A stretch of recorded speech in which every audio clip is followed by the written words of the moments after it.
Скъпоценните камъни са истинско природно богатство. Те са обект на човешкото внимание още от древни времената до днес. Разнообразието им е голямо и имат различни характеристики като цвят, твърдост и свойства, като се използват най-вече в бижутерията. Днес ще ви разкажа за част от тези скъпоценни творения на Земята. Диамант. Диамантът е най-твърдият минерал на Земята. Той е сред най-популярните скъпоценни камъни и се използва за годежни пръстени от много векове, защото има силата да подобрява връзките и любовните отношения. Единственият минерал, който може да надраска диаманта, е друг диамант. Наименованието му произлиза от латински и означава непобедим. Той бива идеално прозрачен, полупрозрачен и непрозрачен, което зависи от примесите и плътността на оцветяването му. Може да се срещне като небесно син, жълт, зелен, розов, червен и други, като прозрачният диамант е най-предпочитан. Индийците го свързват с петте начала в природата, които са земя, небе, въздух, вода и енергия. Неговите свойства са свързани с много поверия и легенди и той символизира сила, целеустременост, енергичност, победа, воля и кураж на притежателя си. В древния фолклор диамантът е бил амулет за защита срещу зло, болести и смърт, а също увеличава финансовото богатство и просперитет. Добива се в Русия, Ботсвана и Ангола. Рубин. Рубинът представлява розово-червен скъпоценен камък, разновидност на минерала корунт, наричан още алуминиев оксид. Името му в превод от латински означава червен, като цвета си дължи на хрома и неговото количество може да е различно в зависимост къде е открит камъкът. Той се намира на много места по света като Пакистан, Австралия, Камбоджа, Индия, Виетнам, Миянмар, а също и в България в Родопите. Древните индийци вярвали, че ако дарят на бог Кришна рубин, в следващия си живот ще се природят като императори, а в Римската империя е смятан за по-ценен дори от диамантите, като само на тях отстъпва по твърдост. Казва се, че рубинът носи вътрешен огън и може да съхрани здравето на притежателя си и да прогони лошото настроение. Тези вярвания важат и днес и рубинът се смята за камък на Слънцето, носител на космическа енергия, но и за кралски камък. Положителните качества на рубина са, че носи бодрост, успехи, щастие, любов и подобрява паметта, но може и да лекува, като укрепва сърцето, помага при депресия, възвръща тонуса, както и запазва духовната енергия и самочувствието. Сапфир. Както рубинът, така и сапфирът е разновидност на минерала корунт и може да се срещне в различни цветове и нюанси, като син, жълт, зелен, розов, лилав и други, с изключение на червеният цвят, защото това е рубинът. Името му в превод означава син и това е рожденият камък на месец септември. Предпочитан е от кралските особи и е един от четирите скъпоценни камъка, заедно с диаманта, рубина и изумруда. Най-ценени са сините сапфири, като цвета се дължат на примесите от желязо и титан. Най-големите находища на сапфир се намират в Шри-Ланка, Австралия, Миянмар, Кашмир, Камбоджа, Виетнам, Тайланд и Русия в далечния изток, а в Африка се добива в Танзания и Мадагаскар. Смята се, че лечебните свойства на сапфирения камък помагат при проблеми като сърдечни заболявания, астма, заболявания на бъбреците, диабет, епилепсия и израстъци по кожата, а водата, в която е имало сапфири, помага при болести на очите. Ако камъкът се постави в сребро, ще помогне при ревматизъм и болки в гърба. Сапфирът защитава своя собственик от зли очи, неутрализира лошата енергия, укрепва духа, дава решителност и регулира функцията на щитовидната жлеза. Изумруд. Изумрудът, наричан още смарагд, е един от четирите скъпоценни камъка, които се срещат по-рядко в сравнение с останалите. Това е зелен кристал, представляващ рядка разновидност на берила. В древността едни от най-големите находища на изумруд се намирали в Египет между река Нил и Червено море, като залежите били наречени на името на Клеопатра, която редовно ги посещавала и изумрудът бил любимият й камък. Днес залежи на този кристал има в Русия, САЩ, Австралия, Южна Африканска република и Зимбабве, но най-голяма част и с най-добро качество идва от Колумбия. Интересното е, че най-големият изумруд открит някога е тежал 28 кг и бил намерен в Бразилия. Той е използван за талисман от много народи и не случайно се смята, че зеленият цвят успокоява очите и паметта, какъвто е цветът и на природата. И поради тази причина камъкът помага за успокоение на нервната система и подобрява концентрацията. Той е един от предпочитаните кристали за медитация и е по-силен през пролета по време на пълнолуние. Смарагдът действа благоприятно срещу всички възпалителни процеси в тялото, като може да помогне при различни инфекции и е наречен камъкът на дълголетието и безсмъртието. Топаз. Топазът произлиза от остров Зебергет в Червено море. Името му произлиза от санскрит и означава огън. Чистият топаз е безцветен, но се среща и в други цветове, като най-популярни са златисто-жълтият, розовият, синият и зеленият. В жълтата си разновидност този камък е асоцииран с благополучие заради слънчевия цвят, осигуряващ плодородие.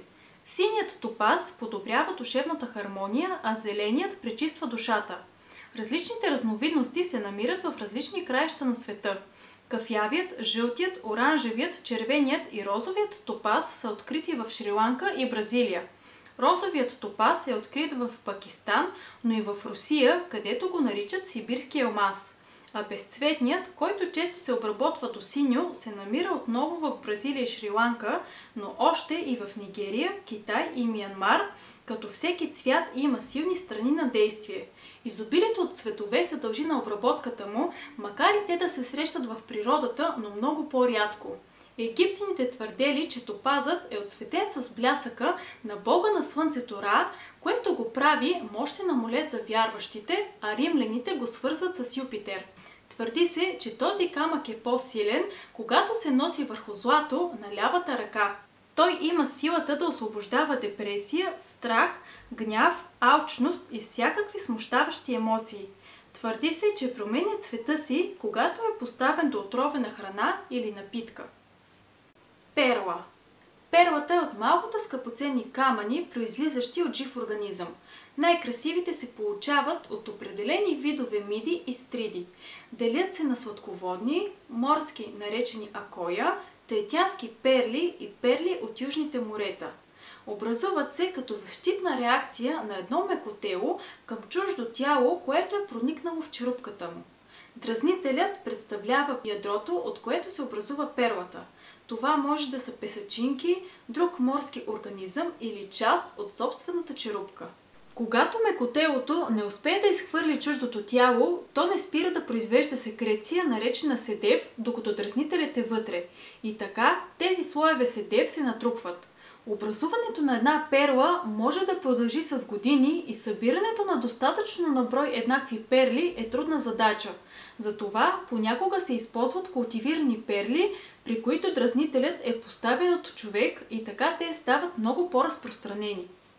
Днес най-много култивирани перли се произвеждат в Япония, а сладководните се получават от сладководни миди, най-вече в Китай и Индия. Смята се, че перлите засилват честността и лоялността. Те символизират чистота, вяра и любов и могат да лекуват главоболие и хипертония. Кварц. Кварцът е най-известният вид кристал и е наречен в цял свят универсален кристал. Както повечето скъпоценни камъни, и той се среща в различни цветове. Всички разновидности на кварца могат да се разделят на кристалически. Това са планински кристал, опушен кварц, аметист, розов кварц, котешко око и други, и скрит от кристалически хелиотрол, халцедони, ахат, оникс и други. В древни времена се смята, че определени камъни могат да влияят върху съдбата на човек и кварцът е един от най-първите магически кристали. Чистият му вид е прозрачен, а свойствата му зависят от конкретната разновидност. Кварцът може да е объркващ камък, защото семейството му обхваща множество видове и може да се обърка с някои скъпоценни камъни, а всъщност да са негови разновидности. В миналото се е смятало, че е лед, създаден от боговете, откъдето идва и гръцкото му наименование. Средновековните кристални топки са изработвани от планински кристал и са използвани за предсказване на бъдещето. Като камък на бистротата, той може да се използва за пречистване в духовен и психически план и е един от най-добрите защитни скъпоценни камъни. Помага при запаметяване на информация и стимулира чакрите. Находища на кварц има в Швейцария, Испания, Италия, Франция и Русия. Той се използва за направа на бижута, в електрониката и в производството на стъкло и керамика. Аметист. Аметистът е полускъпоценен камък, който се среща в светло-розово, лавандулово до наситено лилаво и е разновидност на кварца. Името му произлиза от гръцки и означава опиянявал. В миналото се е считало, че богатите господари, които искали да останат трезви, имали чаши, изработени от аметист. И докато наливали на гостите си вино, в своите имали вода. Цветът на аметиста прикривал цвета на напитката в чашите и така изглеждало все едно пият, но не се напиват. Друго интересно твърдение е, че ако искате да премахнете зависимостта от алкохола, в чашата на пиещия се слага натрошен аметист и той се отказва от алкохола. Този камък от висок клас произлиза от Бразилия, Уругвай, Замбия и Мароко. Счита се за ценен и от кралските особи и цената му както се покачва, така и пада с откритието на нови залежи. Вярва се, че това е камъкът на хармонията, пречиства ума, тялото и духа, помага при разсеяност и подобрява метаболизма. Легенда от гръцката митология разказва за бог Дионис и млада девойка на име Аметист, която не се впечатлила особено от любовните му обяснения. Разгневен, той пуснал свирепи тигри, но Аметист се помолила на богинята Диана да я спаси от тигрите, като я превърне в статуя от кристален кварц. Ужасен от това, което е сторил, бог Дионис заплакал и сълзите му превърнали кварца в лилав. Азурит. Азуритът е минерал, производен на елемента мед. Името му произлиза от персийски и означава син, но с ниска твърдост и може по-лесно да се надраска. Той обаче е популярен сред колекционерите, като най-ценните екземпляри се добиват в Намибия, но има и в Австралия, Бразилия, Мексико, САЩ, Русия, Франция, Чили и други. Често образува минерални съединения с малахита, като този вид кристал се нарича азурит малахит. Азуритът е камък на богинята на мъдростта и силата Атина Палада, а азурит малахита е почитан от египетската богиня Изида. Комбинацията на тези два кристала е силна при медитация. Азуритът може понякога да се обърка с лазурит, защото външно си приличат, но с различен състав и твърдост. Азуритът с времето и под въздействието на топлина и светлина може да промени цвета си. Смята се, че това е камъкът на интуицията и прозрението, който насърчава нови перспективи и подобрява комуникацията, но и помага в изграждането на доверие. Той действа благоприятно и при проблеми с ставите, зъбите, кожата, бъбреците, а също и при артрит, гръбначни изкривявания, чернодробни проблеми, като се поставя върху болното място, ако е възможно, продължително време. Малахит. Малахитът е познат на човека от древността, като е използван за добив на мед, но и за изработка на накити и украшения. Цветът се дължи на медта в състава му и се отличава от другите камъни по наситените зелени цветове, които имат по-светли и по-тъмни ивици. Наименованието си получава от гръцки и буквално означава тревисто-зелен. Съществуват сведения, че малахитът е добиван 4000 години преди новата ера в Древен Египет, а по-късно станал известен и на древните гърци и римляни. Древните египтяни го използвали като сенки за очи и в зелена боя, но този камък добива популярност след откриване на уралските находища в Русия, където руските майстори превръщат обработката на малахит в изкуство и така се родила руската мозайка, при която цели блокове малахит били рязани на тънки плочки, с които се облицоват колони, камини, маси, гардероби и други предмети. Пример за това е огромната ваза в Ермитража в Санкт-Петербург. Две от залите в двореца също били облицовани с малахит.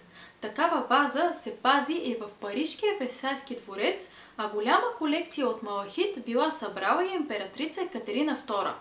В днешни времена тези находища са изчерпани и сега се добива в Заир, Чили и Австралия, но при нагряване над 200 градуса се разпада. Амулетът от малахит предпазва от черна магия и зло, като при приближаваща опасност се разцепва и предупреждава притежателя си, а също чрез различни приложения помага при херния, сърдечен пристъп, колики, гърчове, спира кръвотечения и предпазва от мълнии. Тюркоаз. Тюркоазът е непрозрачен син до зелен минерал. Той е много ценен и много популярен и се използва от човечеството като декоративен камък от хилядолетия. Египтяните го почитали и го наричали камъкът на живота, като най-старите бижута с него са намерени под формата на гривни върху мумифицираната ръка на фараонката Сар. В Тибет също много е почитан, където хората го носели през целия си живот. Той е по-скъпоценен камък и в буквален превод означава турски камък. Внасяне в Европа от Персия през Турция. В Персия е имало находища, които се смятат за едни от най-добрите и най-старите. Днес този минерал може да се открие в Казахстан, Узбекистан, Таджикистан, Китай, САЩ, Австралия и други. Индианците вярват, че тюркоазът защитава ездача по време на езда, особено от уроки, и е наречен от тях небесен камък. Смята се, че той символизира искреност, щедрост и привързаност и при всички народи, които притежавали тюркоаз, се е вярвало, че той мени цвета си според здравословното състояние на притежателя си и го предпазва от отрицателни сили. Някои индиански племена използвали тюркоаза за магически амулети и висулки, а в Персия се използва в тюрбани за украса на юзди и сгради, а по-късно навлиза и в Индия. Кехлибар. Кехлибарът е един от първите камъни, използвани в Азия, Африка и Европа за амулети и декорация. Той спада към класа на органичните скъпоценни камъни и представлява вкаменена втвърдена смола от бор, образувала се преди около 50 милиона години. Най-разпространените му цветове са жълт, оранжев и кафяв, но съществуват и други разновидности. Кехлибарът е сравнително мек, но е достатъчно издръжлив, за да оцелее прекалено много време. Най-голямото находище се намира в Калининград, на дъното на Балтийско море има запаси, а също и в Сицилия в Италия, в Румъния, Китай, Япония, Канада, Мексико, САЩ и Миянмар. Кехлибарът може да съдържа насекоми, които са ловени преди милиони години, когато смолата е била още лепкава. И това е един от малкото камъни, които може да се заредят с електричество. И когато се потърка в парче плат, образува отрицателен електрически заряд, който може да привлече прах. Наричан е петият елемент, който обединява земята, въздуха, огъня и водата. Използва се за лечение на астма, кожни заболявания и дихателни проблеми. В Дания и Германия са открити артефакти от кехлибар, които датират от каменната ера. Нефрит.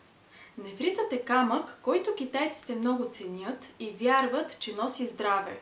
Цветовете му варират в различни нюанси, но най-цененият има изумрудено-зелен цвят и когато е полиран, изглежда като мазен. Използване още през бронзовата епоха за направата на здрави оръжия и оръдия на труда, а по-късно и за украшения. Статуята на Буда, която е висока 6 метра, е направена от млечен на цвят нефрит и се намира в Китай. Той бил познат и в Шумерия, Асирия, Анатолия и Вавилон. Имал голямо свещено значение, като го поставили в устата на починалите, за да им сигурят втори живот и украсявали гробниците на владетелите с него. Майте и ацтеките вярвали, че този камък може да лекува болести. Днес най-важният източник на нефрит е Миянмар, но се намира и в Австралия, Канада, Сибир, Нова Зеландия и други. Според легенда, богинята Иштар носела на пояса си нефрит, но той бил ценен и от Чингис хан, Александър Македонски и Конфуций. Гривната от този камък поглъща негативната енергия и защитава своя собственик, но може да изцели и тежко болен човек. Смята се, че нефритът е символ на красота, дълголетие и сила, а маслено-зеленият носи късмет. В България също се добиват скъпоценни и по-скъпоценни камъни като рубин, аквамарин, аметист, опал, кварц и турмалин. Те освен за украшение имат и редица други приложения, като да лекуват болести, да неутрализират лошата енергия и да подобряват взаимоотношенията между хората. Ще се радвам, ако сте научили нещо интересно. Пазете се и до скоро!